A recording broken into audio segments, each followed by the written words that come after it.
Live now. It says this meeting is being live streamed. Hello. Hello there. Hello.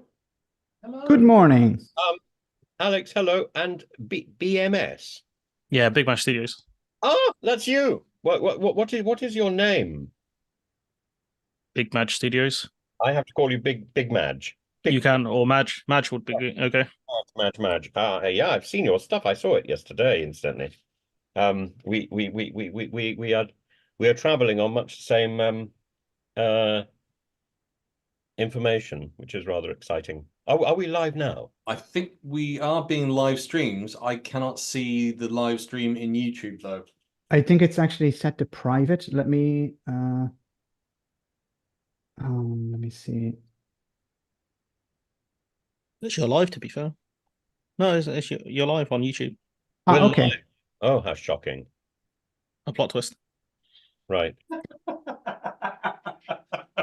I can't see it, so I wouldn't worry, Max. I can't see anything. But We're live. Welcome everyone. Good morning, everyone. Good morning, everyone. Morning. Welcome to our live show when it's live. I'm not gonna lie, it's Professor Tim's birthday today. I feel really privileged to have you come on the show. We know you're a regular. I feel privileged to still be here, frankly. But yeah, no.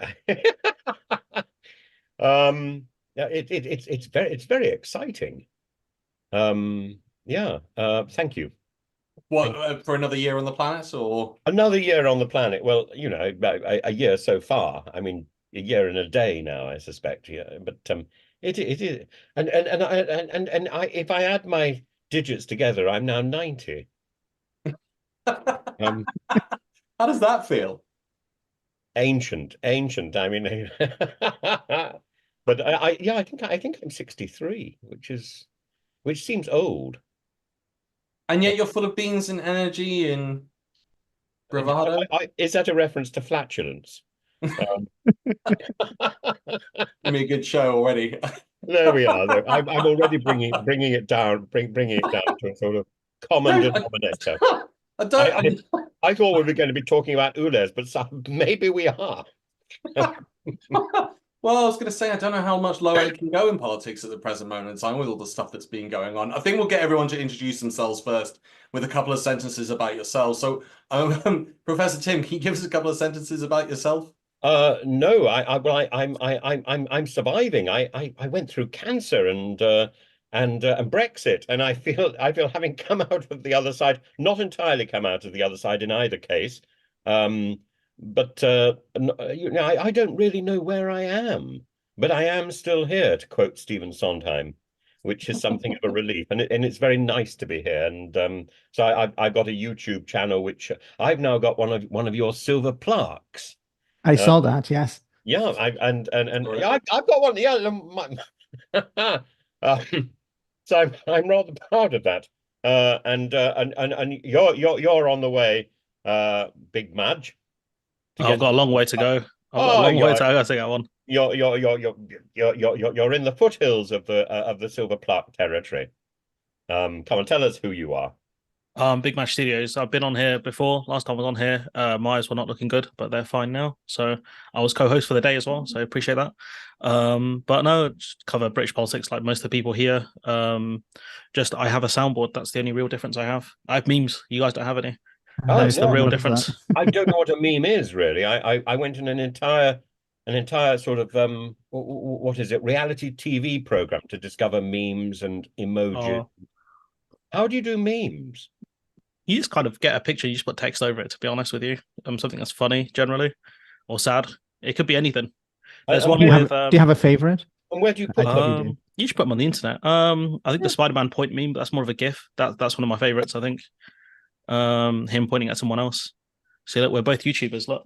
And then you point at the other person. Stuff like that, really. Yeah, that's one. There's loads. Honestly, there's loads of good ones out there. I like the sports meme formats where they get like a sports quote and someone will post it. And do you have a system for doing this, or? No, it's just you just get whatever you can off Twitter. You just plagiarize other people. You just steal other people's creativity on Twitter, then you post it, and then because people aren't on Twitter, they think it's your work.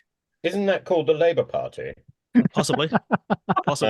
They steal people from other parties and then They do, yeah. theirs. Well, that's a great topic to start off on. Well, but Alex, can you tell us who are you? Who are you?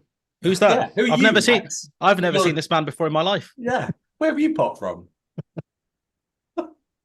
Max, can you introduce yourself? My name is Max. I run the Robespierre channel where I talk about British politics and Brexit in particular. And my wonderful co-host, Alex, can you tell us about yourself for anyone who's new to the show? Hi, I'm Alex. I'm a journalist, historian, and YouTuber as well with Political X. And we're going to be talking about, with a perfect segue, Labour stealing politicians.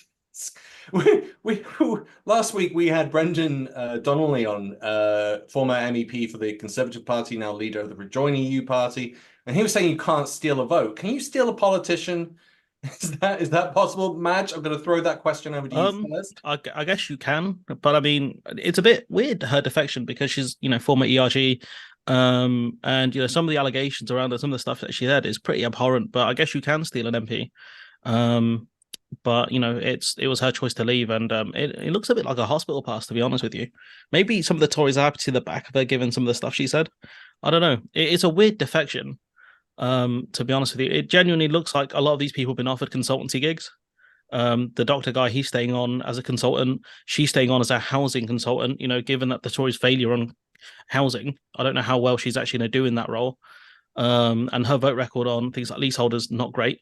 So it's a bit nervy, to be honest. But couldn't that be a great way for Labour to get more to defect over? Say, look, we'll give you a job, because many are going to lose their seat. Many probably don't have a job lined up. It's pretty grubby though if you do that. Yeah. That's like that's not even. That's like corruption. It's a bit disgusting. Like, what's the difference between offering that and a peerage? At that point, apart from a peerage is for life, or a knighthood, you could offer a knighthood. Not if Labour Party has its way. It's going to be until it's abolished. So I don't think it's like, I know people are saying, oh, it's great strategy and whatever, but it's like, you're 30 points up. What are you doing at this point? Like, it doesn't make sense. Some people in the Labour Party are not happy with her being in the party based on, I think, a CN Rogers, I think her name is. She's like quite big in the, she's like quite insidey in the Labour Party as a journalist. She seems like a very bad pick. Like the doctor guy, he was fine. His vote record's a bit mixed, but he's like more of a moderate Tory. But this person Elphicke, she's a hard, she looks like a hard right ERG person. What's the vetting process? It's are you a Tory? Are you looking to leave the Tory party? Do you want to join the Labour Party? You're in. You're in. Isn't there also? Are you Diane Abbott? No. Okay, come. Yes. Yeah, pretty much that. And so I don't. I think this one's a bad move. I know people like people like saying, "Oh, it's great strategy and whatever," but I think she looks like a very toxic character, especially if we discuss some of the allegations that come out this morning, which I think we're going to do.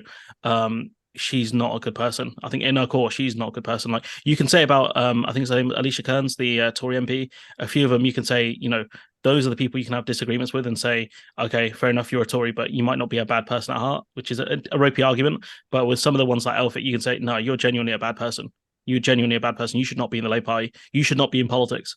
That's the truth of it. You should not be an elected representative. You should leave. I'm very reluctant to accord any moral standard to a political party, having been in a number of them, and but I think Natalie Elphicke, the news you were alluding to this morning, is about her trying to persuade the Lord Chancellor at the time, Buckland, to go easy on her husband who was up for sexual assault, and not to reveal. Ex-husband. Not her ex-husband. Well, he wasn't her ex-husband at that point, I think. No. She only divorced him when he failed. So up to that point, she was holding his hand. And she stood by him until he was proven guilty, and then she divorced him. And more than that, since divorcing him, she said that he's not to blame for being so attractive. And yeah. It is quite extraordinary. And she was very slow to send sympathy to the people that he had hurt. I think that I think when she joined the Labour Party, she did make a statement to those people who had been hurt. So maybe that's to the benefit of the Labour Party, that the Labour Party brings out that moral courage to state truths. But Charlie Elphicke, really odd, because after he'd been imprisoned, we're now told that he received a lot of visits from his former colleagues and from sitting Conservative MPs in prison. And we're told that as something which is apparently negative. I would have thought that's a positive, because all you have to do is, it being a Sunday morning, all you have to do is read Matthew chapter 25, verse 36, or Luke chapter 4, or even Jeremiah or Isaiah, which tells you that you should visit prisoners and care for prisoners. But it also tells you, while we're defending the Conservative Party on this, it also tells you that you should care for the stranger among you. That's the asylum seeker, the refugee, the foreigner. And I don't think the Conservative MPs who are visiting Charlie Elphicke and putting into practice their Christian charity and their obligation to follow up this injunction of Christ, I don't think they read the actual passage, because if they did, they wouldn't be so keen to stop the small boats. They'd be saying, come here, come. We will look after you. Are you suggesting Jacob Rees-Mogg hasn't read the Bible? He might join the Labour Party, though. The Labour Party wouldn't say no to him. That's Jesus might say no, but the Labour Party won't. Is there anyone in the Conservative Party the Labour Party would reject? Liz Truss? No, I think they'll take Liz Truss. Boris Johnson. Elphicke. No, I think they'll take him. Rishi Sunak. Elphicke. No, they'll have the Prime Minister in the Labour Party. That means they've won. Actually, all they need to do is take, I worked it out yesterday, all they need to do is take 15 more people, and they've then got a majority. This reminds me of Italian politics. Italian politics is very like this. You know, a party, normally what happens is you'd have two or three parties, and then whichever party wins, you'd have the defection straight after, because politicians just want to have a job in government. So you'd see, you try and ask yourself, okay, what do these people actually stand for? Yes, are you suggesting Italian politicians don't have any sense of moral rectitude? I have to say that very carefully. Moral rectitude is something that Berlusconi seemed to have quite a lot of, really. There was moral rectitude every time he opened the door. Bonga rectitude. Do you think they'd take? Do you think they'd take Nigel Farage or Richard Tice? Yeah. Oh, yes. MP. I think they'll take Nigel. They'll take Nigel. You take Nigel Farage and he'll just lose the election. I think they'll take him, yeah, based on the fact that they didn't say no, which was a bit ominous, really. And then you had John McDonnell just laughing, saying, like, what is wrong with you guys? Going back to Elphicke, like the allegations, like apparently she wanted to get her husband more comfortable, or her ex-husband more comfortable pillows. She apparently apologized to someone. This from Gabriel Pogrund, who works for the Sunday Times. Apparently one of the victims, Jane, I don't think that one went to court, claimed that, well, it's a bit heavy for a Sunday morning, to be fair. But she's alleged victim as well. And Jane is claiming that the apology, if it does cover her, is not enough. I mean, this is like genuinely horrible stuff. Like this guy, Charlie Elphicke, sounds like a right piece of work. And the fact that, he was defended by now a sitting Labour MP is disgusting, in my opinion. They should never, this idea that, Starmer's so ruthless and look how far he's willing to go to win an election. I mean, this is moral depravity here. What's he going to do next? Set fire to the Parliament and blame the Conservative Party, like in the Reichstag? Like what is where is the line here for this? But everybody deserves a proper defence. That's part of our justice system. I'm not sure I should give you that, but I agree. I agree. If you can take Natalie Elphicke into the what makes her Labour now? Not much. He's criticising Sunak. There you go. That's probably your best answer there. Well, that also covers quite a lot of the Conservative Party, from both ends, the right and from the Andrea Jenkins. She's criticising. Andrea Jenkins. Well, no, Andrea Jenkins has just got problems with her fingers. She's a sort of she does. Yeah, she could walks around with a middle finger sort of out of alignment. And her sense of grammar is so wayward. Worse than me. Like Elphicke voted for the Rwanda bill, which Labour is against. Like, what's the criteria for this at this point? Like, it doesn't make any sense. To be honest with you, I genuinely don't get this one. Like, I get, if you're going to run on the small boats issue, but again, Labour's plan isn't going to solve the small boats issue. You had Zoe Gardner on Sky talk about that yesterday, I'm going to say, which talked about our command force and all these big words and stuff. But like, the only way to stop it is safe routes of entry. Like, that's the best way to stop it. But Labour said they're going to do that. What Safe routes of entry. So like, maybe you have a ferry from France or whatever. But like, that's the way to solve it if you're trying to stop channel crossings. That means, Madge, that you've got to set up consulates on the north border of France, in Turkey, in Albania, and various other places.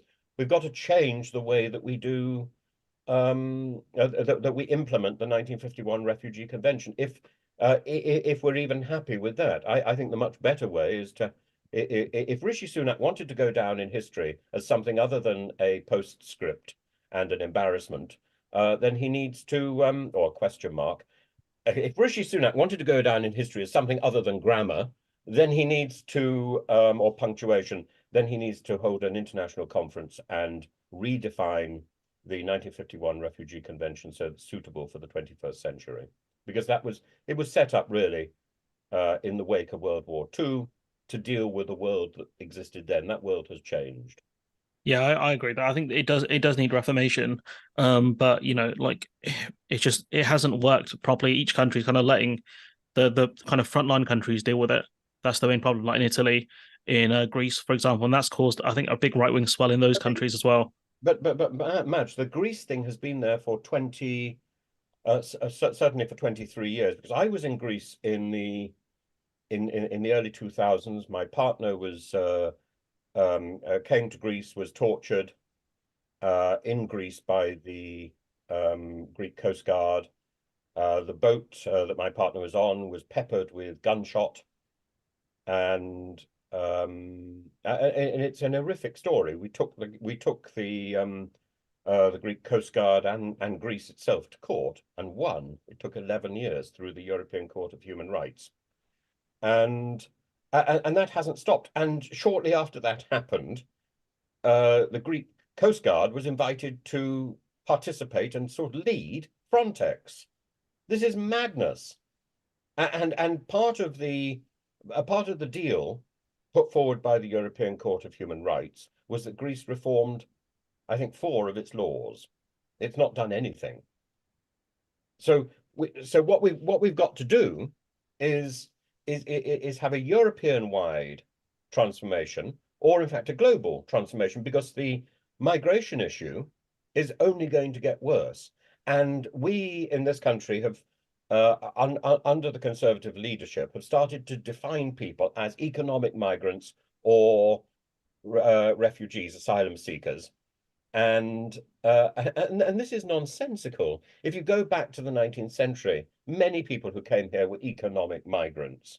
There's no reason why we can't be an economic migrant. Sorry, guys, because we're live, we're also doing super chats as well. Oh, I'm so sorry. No, that's fine. That's One's just come in. I wanted you to finish your point there. Alistair Kerr, awesome. Now, in my opinion, Labour are finished. Thank you very much for your super chat, first of all. Now, in my opinion, Labour are finished in Scotland. Definitely, Labour are the Tories, as we have stated, one cheek of the wastemonger's bum. They might as well be one-party red Tories. Thoughts on that from anyone? We talk about defections and that literally they'll take on anyone. We've even considered Nigel Farage as someone that they would take on board. There was one guy on Twitter the other day, right, and he's like a kind of like a big Starmer fan. He was saying, the Labour Party are now the Labour and Tory Party combined, and the Conservative Party are now UKIP. And so I think long term, at least, I think Labour are, the second Parliament, the end of this coming Parliament, if they get elected, they're going to be in real trouble, I think, end of the 2020s, if they haven't got much done. And that's my big fear of it. And that's something where other people have talked about as well, where essentially, if the Conservative Party failed, let's be honest now, if the Labour Party don't do much in 5 years, that's going to be another huge problem. And if you look at them now, the stuff they're making, I think in Scotland, they might do well in this coming election. But I think after that, given the fact that they're pushing austerity in Scotland, saying they're going to look at tuition fees and other things, I don't think they're going to last. because you can't have a two-tier system of Labour not doing, you know, the bedroom tax and the other bad policies in Scotland and doing them in England, if that makes sense. But if they do austerity in Scotland, they're not going to win. They're not going to win long term. That's the problem. And so, yeah, I kind of agree that I think long term they're going to be in real trouble. I don't, by long time I mean like after the first Parliament, so end of 2020s. Could be in a hung Parliament situation, couldn't it? I mean, we had a Scottish special with Dave McGuinness and Random Scottish History, and they were saying, no, we don't think anything's going to change. Even though they were very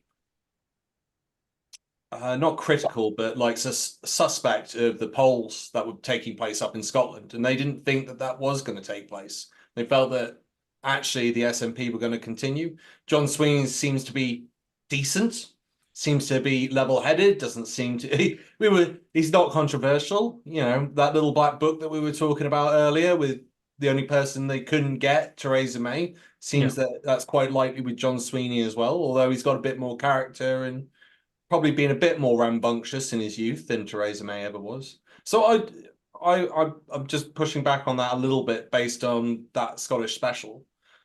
If Labour did get in and they did get austerity in Scotland going and in the south, yeah, I totally agree, Madge. I've said this before. I've looked at their policies. I don't see anything that fixes anything. And interestingly, and we'll bring in London a little bit later, I got feedback from other parties that when they were going door knocking around London, people were now starting to ask more and more about what you're going to do about Brexit and turn it around. And it's one of our key issues. Professor Tim, what are your thoughts on the, I'm about to say the Tory party when I really wanted to talk about Labour. What do you think about the Labour Party and whether or not it's, you know, I'm to not the centre, to the right? I'm not at all as, let's say, pessimistic as Madge is. I'm not a great supporter of the Labour Party. But a lot of the principles I realise I endorse. But I think come the next general election, the Conservative Party will be exterminated, not by the general election. The general election, I think, could well be a close thing. I don't think it will be a hung election at all. I think that's Rishi Sunak's optimism. But I think it will be a very small majority. And what will happen afterwards is the Conservative Party will destroy itself because it will break into such a fight that the right wing will become a version of reform, which probably will never be electable again. And the rump of the Conservative Party will have to go across to a reformed Liberal Party or something. It may need to change its name. I don't think we'll see another Conservative government. That was a beautiful segue because we've got another super chat. As you said, the word rump. Thank you, David McGuinness. On a bum reference. Two cheeks, one establishment arse. Red/blue Tories. People aren't being convinced, are they? Although people obviously have I don't believe in this unity party, not nonsense. I think there is a distinction of mentality, if not policies, and that's something. And people talk about policies. Actually, it's about personalities and it's about mentality, and I think we should. It's only when you've got horrible personalities people say, let's talk about the policies, and it's because politics has dissolved into this thing where everybody is sloganizing. Yeah, slogans are great.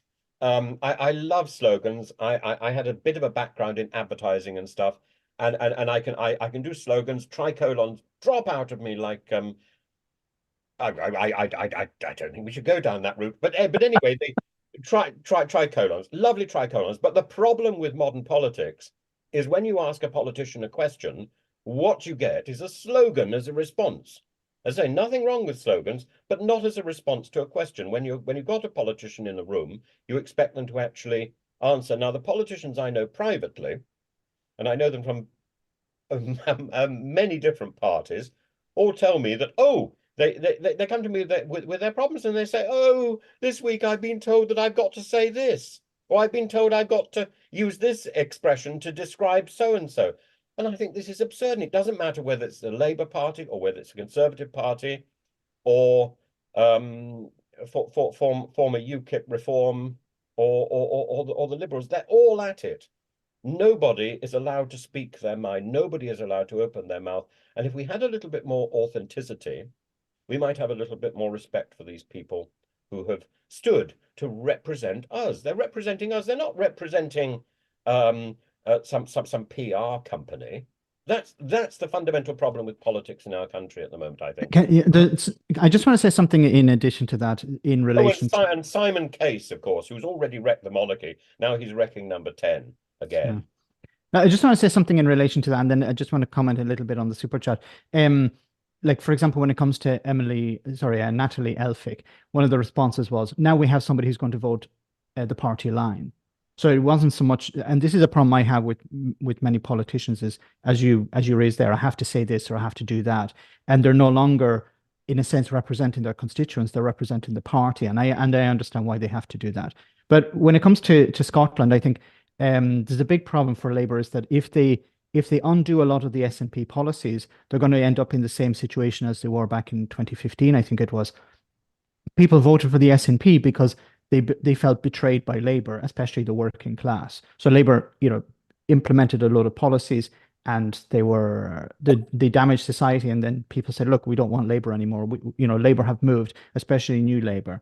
But when it comes to something that, and I do recommend checking out Big Maj's chat with Borough Hatman, is I think what will happen for Labour is a big problem for Labour when they in the next parliament is you're going to see a lot of small left-wing groups who are going to challenge Labour at by-elections, at local elections, and this is going to be a big headache for them. And it's going to be like UKIP or Reform or the Brexit Party in respect to the Conservatives. So when the Conservatives, were in power, of course, they were challenged constantly by Reform, UKIP, or whatever.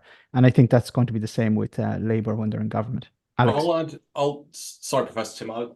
We got two super chats. I'll just bring one other thing. There's the Rejoin EU party as well. I'm absolutely certain, and we'll segue this into London a little bit later. I'm absolutely certain that Khan took on a pro-EU policy because he saw that the Rejoin EU party got 28,000 votes when they ran for mayor in 2021. And he must have gone, that's a vote winner. I'm going to have to take that on board. Because I think they came 6th, 7th in that election. So if you kick out Nico, who didn't run this time, and you kick out, I think it was the animal welfare group. No, or I think it was the women's the animal welfare group that came 7th. Yeah. It was the women's, because animal welfare did run this time. So it was women's equality group ran, and they came 5th. They were just above Rejoin. But they didn't run. So it's quite interesting to see that small parties, as you've just said, can actually have a bit of an impact, which I find quite interesting within our political system. I think that can have an effect. And it means that actually there's an element of democracy that is somewhat subtle and hidden within that. We saw that with Jacob in Birmingham, just quickly, where he took a lot of votes from the Labour Party, and you had Jess Phillips recently say, like, if those results carry over, she will lose her seat at the next election. So I think we are seeing that, more people saying, oh, you don't represent us. We don't care for your policies, especially over the Gaza stuff. Therefore, we're just not going to vote for you. And, that was a very tight race in Birmingham. But then you've got this really interesting thing of who are you voting for when you're voting in a parliamentary election? If you're in Dover, are you voting for Natalie Elphicke and her views, or are you voting for the Conservative Party? And therefore, when she does that switch, because I watched Politics Joe this morning, and it showed people in the area of Dover really angry about her switching sides, but also angry at the actual system. But you're going, but that's who you voted for. Just because they are part of the Conservative Party doesn't mean they're going to vote with the Conservative Party. They can abstain. With this, With this, it goes back to politics A-level class, where you have three things that an MP is meant to do: vote on behalf of their constituents. So there are three kind of things that they have to take into account for their constituents, the party, and their own conscience. Those are the three things you kind of vote your MP on. So they might not always vote for party lines. They might do it based on how their constituents feel, or they might do it based on how they feel. Personally, that's why you have free votes. That's why free votes are really good, because that's when you can see an MP kind of really believes. But those are the three things where they did vote her in, and she's saying with her conscience that she doesn't want to be on part of the Conservative Party. But you still vote that person as a person into Parliament. You're not voting for just a party machine, if that makes sense. That makes So perfect sense. But so then that's how it works. Yeah. But then you've got this nuanced view, haven't you? Because you're still going that that person is going to be representing this. That person, just because they've switched over to the Labour Party, that doesn't necessarily mean that person's changed in their identity Well, or she who they hasn't. are with their values. Well, yeah. Oh, she did do an apology, which Yeah. Well, was they probably asked. They probably asked her to do one. They probably asked her to do one, given how toxic the situation was. But I don't think they had much choice but to ask of one. But how sincere was it? Probably not the most. But honestly, like, you're still voting for her record and things like that, and her record again is not great. Well, got two super the fella chats, they've got to and then I'll replace bring you her- in, Professor Tim. Sorry. Sorry, Alistair M. Kerr, thank you so much. You vote on the manifesto you like, not just the party. That's the way to go to get what you want, in my opinion. Any thoughts on that? All nodding. Yes. I think to an extent, yeah. No. Most people don't read the manifesto. You vote on whether or not you like the person. You vote on personality. You vote for your MP. You don't really vote for. A lot of people talk about voting for the party. They vote for the MP, and the manifesto is often ignored. Even when you go back to Thatcher. In fact, Thatcher's a really good example. When you place the manifesto next to what she actually did. This idea that she didn't listen, this idea that she was sort of driven to ride roughshod over everybody else's opinions. The policies which were put into law were very different from the stuff in the manifesto, and the same is true as now. Rishi Sunak has pretty well abandoned the manifesto. We may be breathing a sigh of relief over some of that, but nevertheless, the manifesto is simply promises. And promises are broken. Is there a point in having a manifesto? No. Just to win an election, pretty much. Yeah. These are the things we intend to do. Yeah, exactly. And events, dear boy, get in the way. Another super chat, Camvin Lad 100, thank you so much. And then we've got another one that's just come through from Rachel Harris. Labour welcome Mr. Darth Vader to the party. He does have a problematic history, but Labour are impressed with his Death Star building work. I'm not impressed by his Death Star building work. So, I'm just going to... One major flaw in that. Yeah, I'm not going to lie. I'm impressed they can employ Peter Cushing still. Peter Cushing. Do you remember that scene from Frankenstein Creates Woman, where he's pulled out of the fridge, rather like Mr. Putin, and he sits up, pulls out his fob watch, looks at the fob watch, he's just been electrocuted back to life, says, I have been dead for fully 5 minutes and my soul has not left my body. You could say the same thing about Putin. I don't know whether you could say the same thing about Mr. Corbyn. Are we going to segue into Ukraine now? Oh, I wish we could. Yeah. I think we actually have to go. We have to go back to Brendan Donnelly, and rejoin EU, don't we?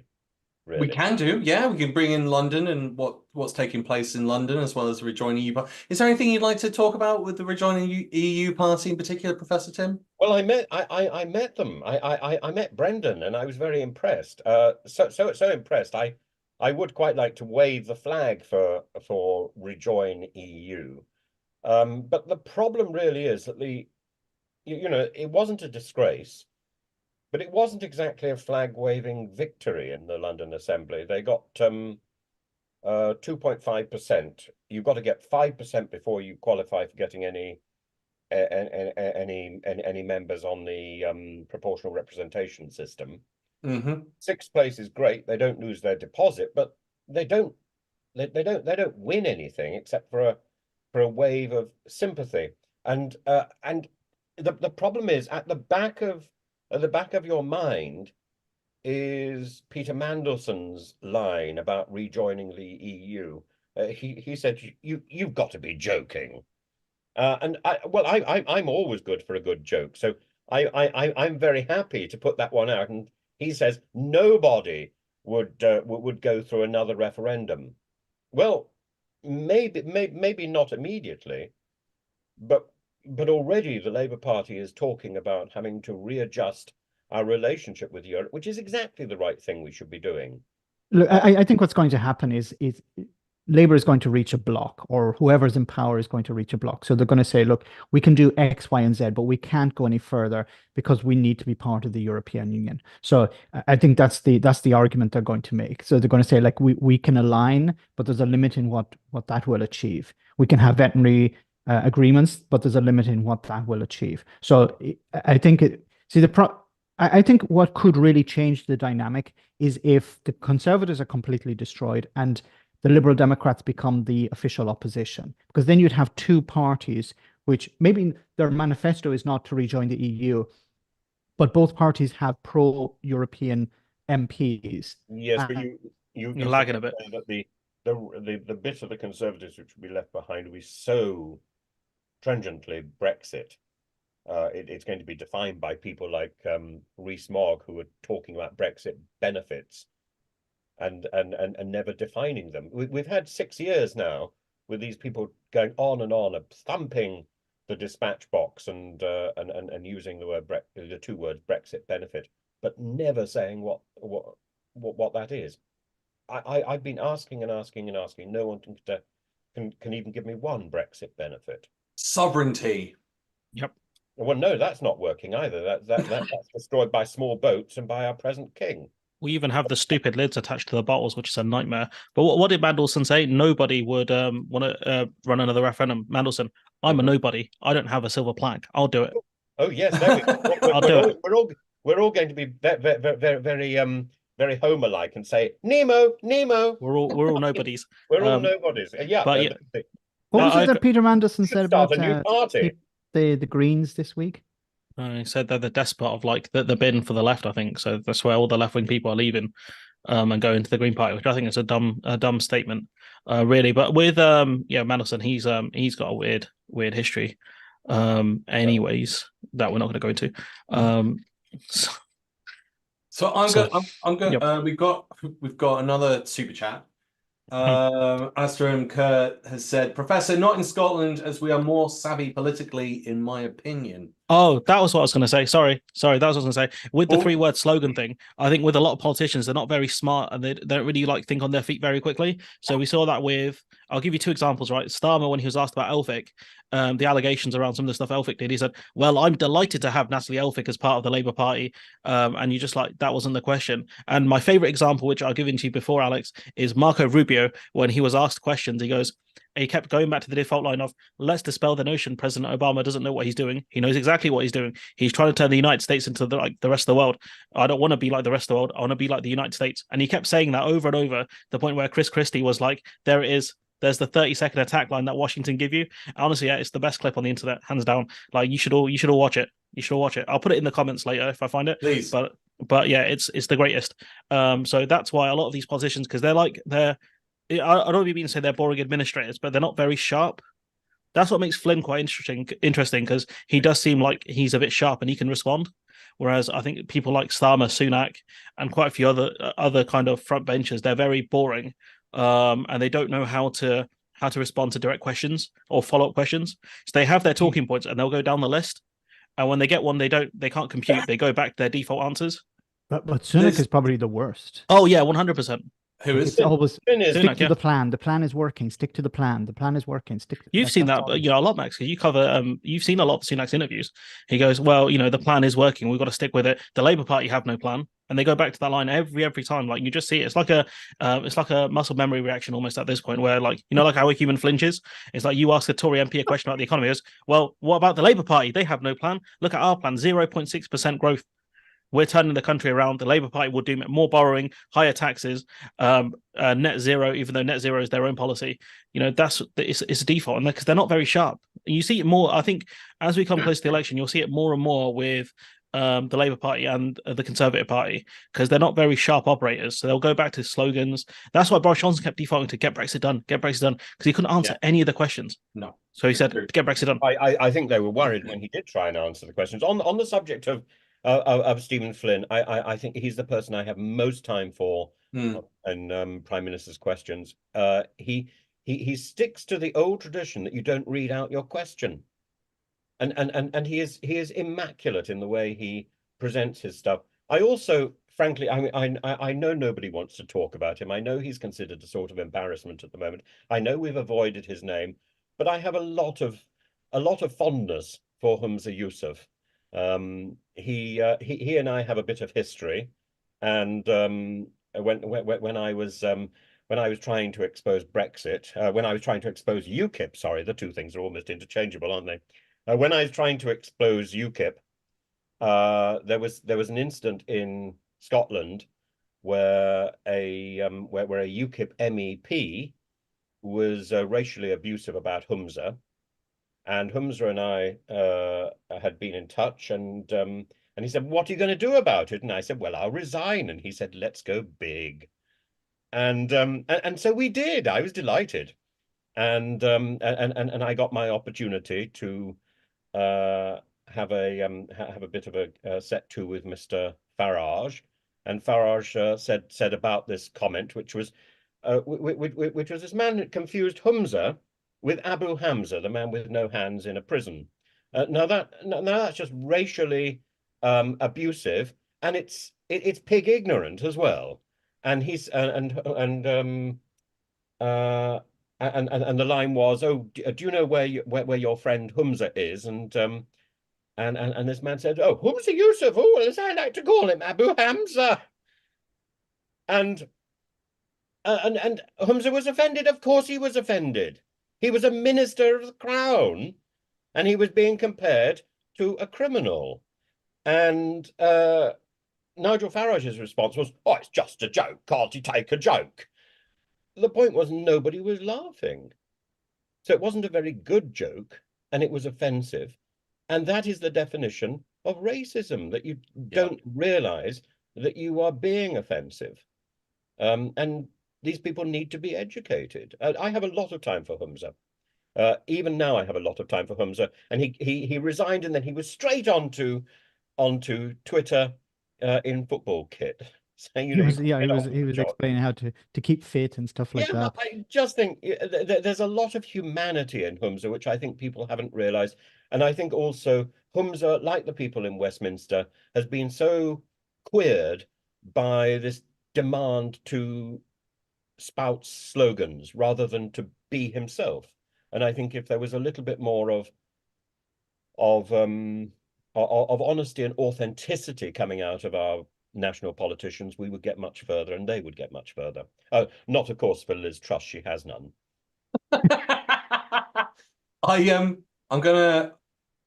You brought up Rejoin EU. I'm going to bring that in, and we've got another super chat. With Rejoin, you're right. I guess within politics is an element of, with anything, to reframe the position of what's happened to you, and sometimes you see in politics that people reframe it and they go off the deep end, like, taking Natalie Elphicke onto the party, into the Labour Party, and Starmer trying to reframe that as a good thing when we can all clearly see that was a absolutely ridiculous move. Well, it depends. It depends who you are, because you got, Starmer's fans in the media saying this was a genius move. And we're allowed to be, the footballification of politics, we're allowed a bit of that until you get the ball in the net. So, But then are they going to be able to say, if it was Nigel Farage, are they going to be able to turn around? Like, she went out in the protests with the unions over P&O, and everyone had to point out to her she had voted for the hire fire vote, even though she was out there complaining about it. Why would I, if I'm running a football club, if I'm running a military organization, I would not want that MP anywhere near me, because I know she's going to make my situation worse. Well, that's what happens. She's not going to benefit me. Even if you can go, right, I'm in charge of the British Army and taking on Napoleon, I get one of his generals over. If it turns out it's one of the generals that was an absolute moron and was actually being a detriment to Napoleon's army, like hell would I have them on board. I'd get rid of them. If it was a football coach, it's the same thing. I wouldn't have her as a football coach because I'm so concerned she'll make a fluff up or upset the players or upset the board. There's no way I'd take someone on board like that, because you're in a campaign where you're essentially at war with someone. That's why I wouldn't take them on. It's just a pragmatic thing. And the other thing is, whoever the Labour MP running in Dover is, he must, or she must. No. She's not going to run again. She's not going to run again. She's not. Oh, she's not. She's not. No, she's going to get the planning consultancy gig. She's not going to run again. So it was Or- literally like a mini little coup that backfired Yeah. between Yeah, like for everyone who's like left of the line looking at this and going, right, well, sexist, back to her husband over horrible charges, seems Yep. to just have no morals, is a bit of an idiot from what we can tell, but we'll take him on board. I'd just rather not if I was in That's what I charge mean. of Like the party. you're I don't- so like you're there's an element of ethics and morals here, and it's really difficult to do within politics sometimes. But on this one, it's again, it comes back to the advice that Starmer gets. I just wonder who the hell is giving him this advice and go, that's a good idea. I've Can- said can- for a while can his we- advice I'd is say garbage. no. Can we bring in Professor Tim? But just before we Sorry, do that, I ranted. think the response I've heard about in respect to this is, well, the Labour Party are now becoming a party for Britain, so they have to welcome in all sorts of. Now, I don't agree with this, but this is the response that's been Flotsam given. and jetsam. It's becoming a wide church, a broad church. Sorry, Professor Tim, what do you want to No, say? on that? I was just going to say, in fear of becoming a bit religious on a Sunday morning, isn't this the Damascene moment? Isn't this Natalie Elphicke being knocked off her horse to see things from the other point of view, a complete turnaround? It's very religious, really. The fact that she's now being put out to grass gives the impression that she's less of the rider and more of the horse, but that's neither here nor there, is it? Chomping on what might have been. But you know, I'm looking forward to the Liz Truss Damascene moment, which is when she stops talking. I don't think we're ever going to see that moment. I will say this about the 2.5%. For the Rejoin EU party getting that. And I promise we'll bring in the super chat. The 2.5% means, according to the BBC, that they're now allowed public broadcasts. So that is a huge, yeah. So that is, they said that's our cutoff point. If you get 2.5%, we'll do a party election broadcast and we'll start having you on the BBC because we'll take you seriously. So that's a plus. But the other thing is, if you compare to where the Rejoin EU party was versus UKIP and where they were, I think Rejoin, depending on what you look at, are about 7 years ahead of where UKIP were. So I think it took UKIP another 4 to 3 years to get even 17 MPs together to go and run in a general election. Rejoin have already got that. At the moment, I think they're claiming they've got 20 to 25 MPs willing to, or people to run as an MP in a constituency. So they're ahead of UKIP without a big financial backer behind them, to my I knowledge. thought they had 300 members, something like three. They have Reform. No, I'm talking about UKIP. Rejoin. Oh, okay, sorry. I was making a comparison. Reform had plenty of members. Reform's got millions of pounds behind it because Richard Tice seems to be funding the entire thing, or at least that's what Nigel Farage has alluded to. Lib Dems are now QA Library. Thank you very much for your super chat. Lib Dems are now left of Labour. Thoughts from everyone. Max, your first thoughts? Yeah, it certainly looks to be the case. I think a fundamental problem for Labour, not so much now, but after the general election, is what do they actually represent? Because if they've welcomed in people like Elphicke, of course, people on the left are going to say, like, what the hell is going on here? Why are you allowing people like this on? Like, as Maj has pointed out before, the doctor, while his voting record was, a bit iffy, to put it mildly, he's a doctor, and you can say, okay, this is somebody who's worked in the NHS, this is somebody who knows it, and he's criticized his own government over this. But Elphicke, she's anti-abortion, she's pro-Brexit, and she hasn't come out and said, look, I'm against those things now. So for someone like me, who, and maybe some of you guys, when you're looking at people's voting records and you're criticizing some of them based on the voting record, I can't do that with her anymore because she's now a member of the Labour Party, and what does she represent? So I think it will be a problem going forward. But we can ask Mash, what do you think about this? I think you'd have to look on policy. On Gaza, I think the Lib Dems have been a lot better. Where you define that as left or right, I don't know, but it's mostly Layla Moran. The problem I have with the Lib Dems is they were very much integral in that austerity party. And so when you look at these actual records of these MPs, because they were very much involved in this, they could have cut the coalition at any point. I think they're more than willing to sacrifice it for power, if that makes sense. So like they can say they're more left on policies, that's fine, but I don't believe them, especially with Ed Davey still being in charge. I think if they had Layla Moran or someone else, I'd be a bit more charitable towards them. But on certain policies, they probably are more to the left. I'd have to look at their manifesto. They're definitely more pro EU. But I'd have to look at more of their policy. I think it's probably right. QA is quite like reads a lot. So I'd probably say that they're probably right, to be honest. But you'd have to look at specific policies. I'm still waiting for manifestos to come out. All we got is leaks and certain policies that come out here and there. But does it make any difference with the manifesto? But even it depends, At least it shows intent. That's the bare minimum I'll give it. At least it shows intent. Apart from when the Tories do, because they always lie about 40 hospitals and all the other garbage. Yeah, but even with a manifesto, Madge, every time Ed Davey speaks, it's sort of an embarrassment because the post office catastrophe is hanging over him like a sort of cloud, and he can't possibly be expected to front that party with that sort of with that sort of baggage. And incidentally, whoever takes over at the next general election, we assume it's going to be Labour, will have that baggage of the infected blood, of the what's the Theresa May thing, the wind rush, and of I'm sure there's something else.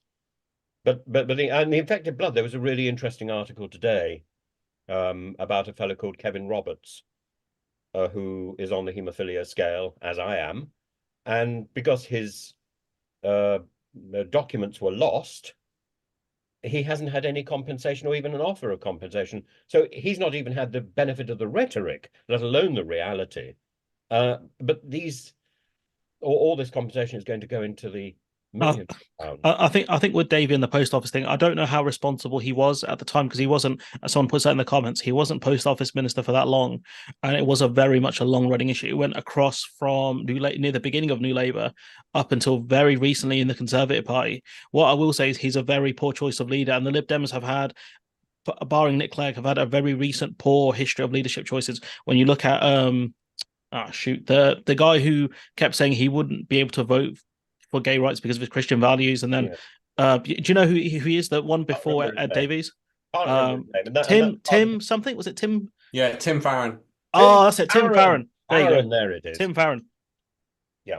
So Tim Farron, he was a really bad choice of leader.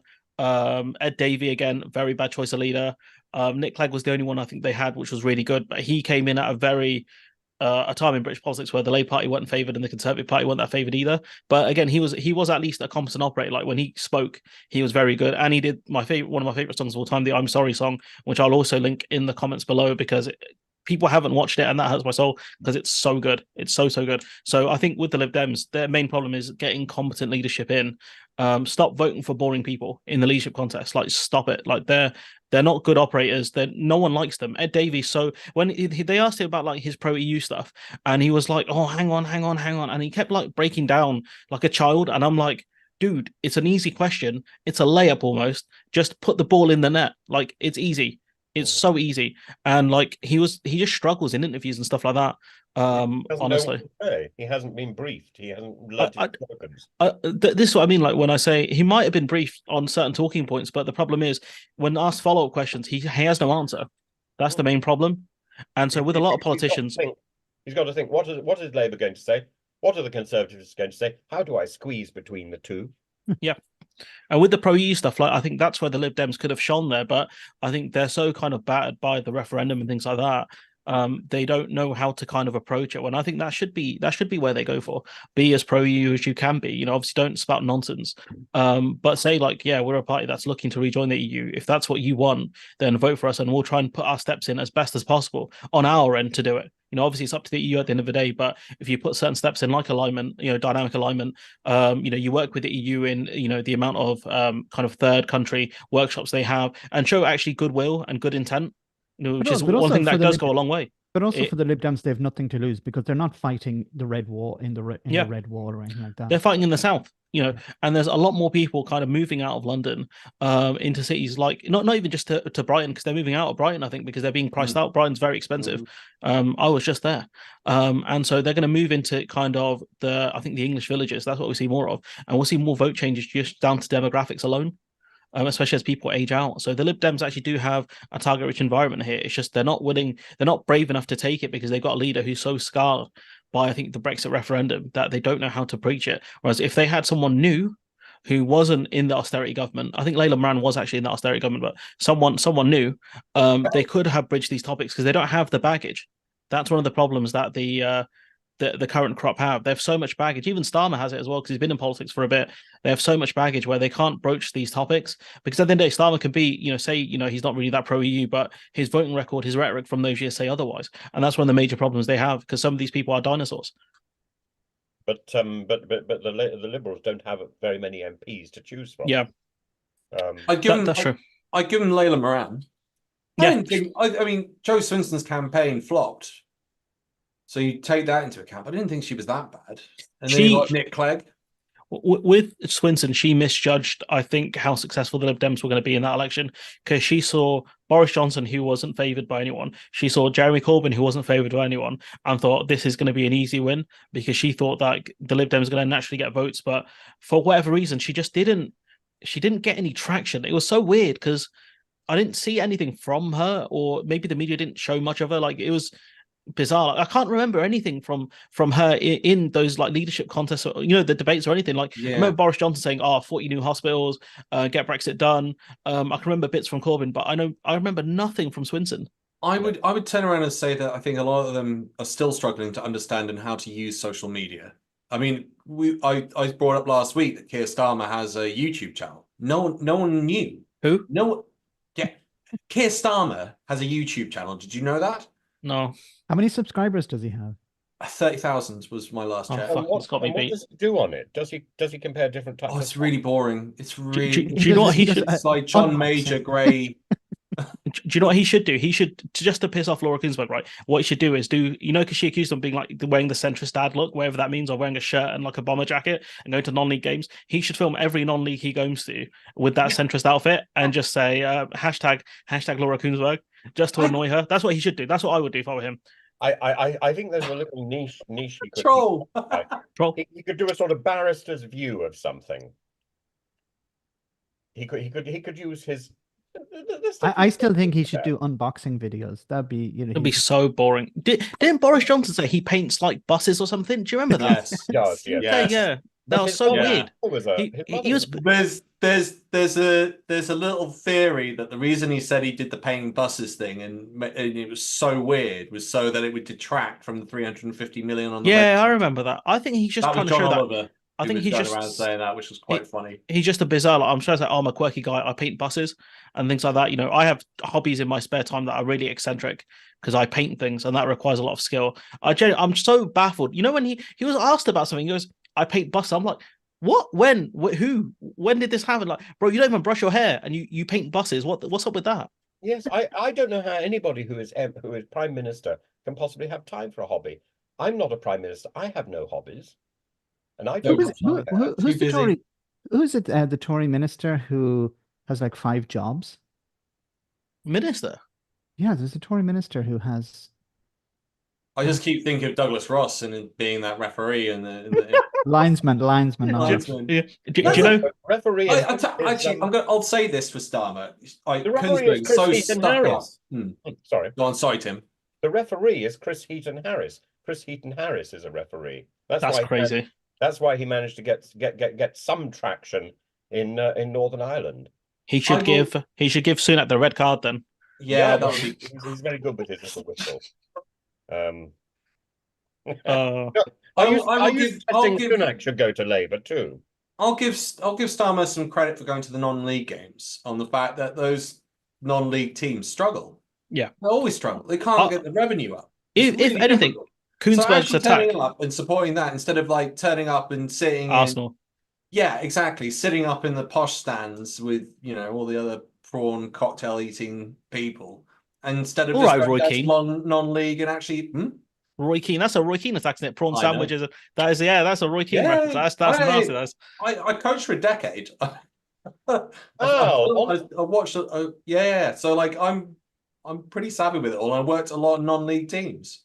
And they struggle for numbers. So if he's turning up, it was very snobby of Kuenssberg to sort of snark, and you're a bit like, actually, he's doing probably more for those non-league teams than anyone else has ever done. And he's got to take his entourage there. There's a couple of people there as well, so that helps them out. And probably eating like get a beer or whatever, so beer korma or whatever they called him. He'll get a curry there as well, or maybe he'll get one after the game. Who knows? But point being is like, yeah, I think it was cool. Like honestly, I think it was cool. Like as a guy who does watch football, him going to non-league games, his outfit, like he doesn't have to be like suited all the time. He looks like a guy who's like a human being. You've got a super chat, by the way. Just he does like what does Boris do outside of his time? He's a douchebag who paints his buses. What does Starmer do? Oh, he goes to non-league football matches. Like there's nothing more normie than that. Oh, Mrs. May God, goes yeah. through wheat fields. That is true. Yeah, without clothes on, apparently. Really? I think she ran naked through like some wheat field. I didn't know that detail. Not naked, just ran. Are you sure? Just ran. Oh, sorry. I'll take that back. yeah, It's a retraction. yeah, Don't. That's her claim. Let's not give her any benefit of interest. But And that's all the Tories had on her. Is she ran through a wheat field? She trespassed on a farmer's property. That's all the Tories have on the Black Book. I was like, May, either you vote with us or we expose the truth. You ran through a wheat field. Well, what Expose the truth. Extraordinary. We have another super chat. Why is England? Thank you very much, Alistair Kerm. Why is England not screaming for a social contract, just like Scotland has better NHS, social care that the Scottish government have implemented? Thoughts, Professor Tim? Any thoughts on that? I don't know. I despair of the NHS. It simply doesn't work, and it seems to me that it's in the hands of a lot of bureaucrats who don't get their job right, and certainly speaking as somebody who's been through the NHS a few times recently, it's loaded with problems. They don't do what they say they're going to do, and it's all about the bureaucracy. I was in an NHS hospital. I received documentation which described me as she. I received documentation, and I said, look, you have to give me specific blood treatment before you do any surgery on me. They nodded. They didn't. They gave me stuff off the shelf, and a week later, all my wounds opened up, and I was bleeding for 2 weeks and had to go back into hospital. And that sort of that level of stupidity, it's got nothing to do with the consultants, the doctors, the nurses, the cleaners. It's to do with the bureaucrats, and I know some of them. Some of them don't even have O levels, and you think, how have you people got into a position of authority where you are dictating what the NHS does? How is it that we've got whistleblowers in the NHS? Next week, I think I'm going to a meeting for Doctors for Justice, and whistleblowers in the NHS, 1,000 NHS doctors have been silenced simply because they have stood up and said this is wrong and this isn't working properly. And the government, people like Jeremy Hunt, deny, defend, I can't remember what the other thing is, but he gets it from insurance, and he then gets the tricolon wrong, as I've just got it wrong.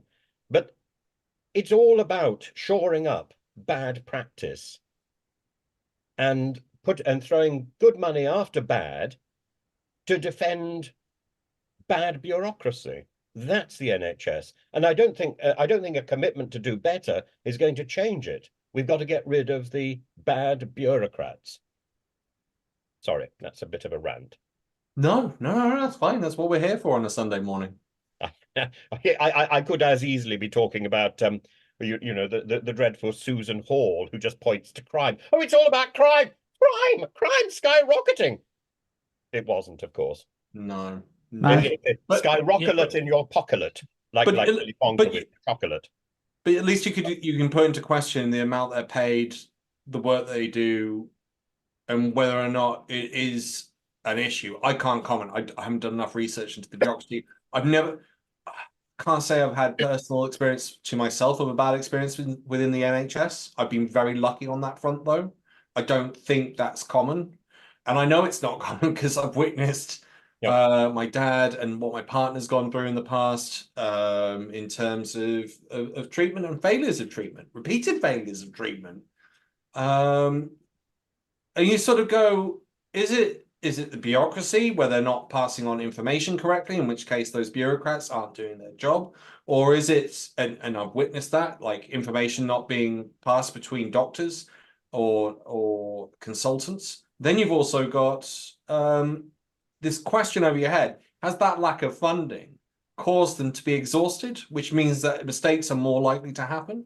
And especially when you listen, I'll just bring this one last thing. Especially when you listen to the accounts of British doctors and nurses going over, well, let's make it more generic, medical staff going over to Australia. They sound more relaxed, better working conditions, and it's one of those things of like, do you really want some surgeon working on you, for example, just out of the blue, I'm picking that area, who you know is being exhausted, and is therefore more likely to make a mistake? But it's payment. If you look at the payment, junior doctors are paid less than somebody who's picking up your rubbish in the street, and even senior consultants are paid less than these big bureaucrats. You don't find the bureaucrats in the NHS going out on strike, do you? No, that's true. I think what I'd say with the bureaucracy thing is it's either a case that the administrators are not making proper case notes and things like that, or the consultants aren't reading them. That's the only two kind of possibilities there, I think. It's possible they're not making enough case notes. Like in your case, Professor Tim, like it's either the person hasn't made a record of the specific medications you needed, or it could be the case that the consultant just didn't read them properly. Those are the two possibilities, I think, with that one. But going back to the question, which is about like Scotland and England, I think it's the case that in Scotland, they have another option, which is the SNP to vote for, and they actually have a real chance of winning up there, which they've proven over the last decade. But I think in England, I think there's a mentality of, well, as long as things don't get worse from this point, I'd rather vote for a party that's like fairly stable rather than one that's going to try and make things better, because when you try and make things better, they can become worse. I think that's how some people feel, because again, like we haven't got a lot of talent down here in terms of politicians, for the most part, especially in terms of policies as well. And I think that's the main problem, where like people are just, they don't care enough. It's so apathetic to the point where they just don't care if people about the social contract that much. Like as long as they can see a doctor at some point, they'll be happy. I think, like, because I've seen people complain loads about the GPs, loads about the hospitals and stuff, but no one really cares that much about it to vote for someone else, if that makes sense. It is so strange that immigration is such a hot topic issue when, like, if you're sick, you can't get a doctor's appointment, or if you need like a routine operation, you have to wait like 3 months or whatever it is now. Or you can't get an ambulance. Yeah, or you can't get an ambulance, and surely, like, that should be more of a hot topic issue for people. But it just, I don't know, for whatever reason, people just don't seem to care that much about it. But no one has got an alternative solution. Nobody's got different proposals in the manifestos. It's just about throwing more money at the system. So Cameron did try and reform it back in the early 2010s, but I don't know.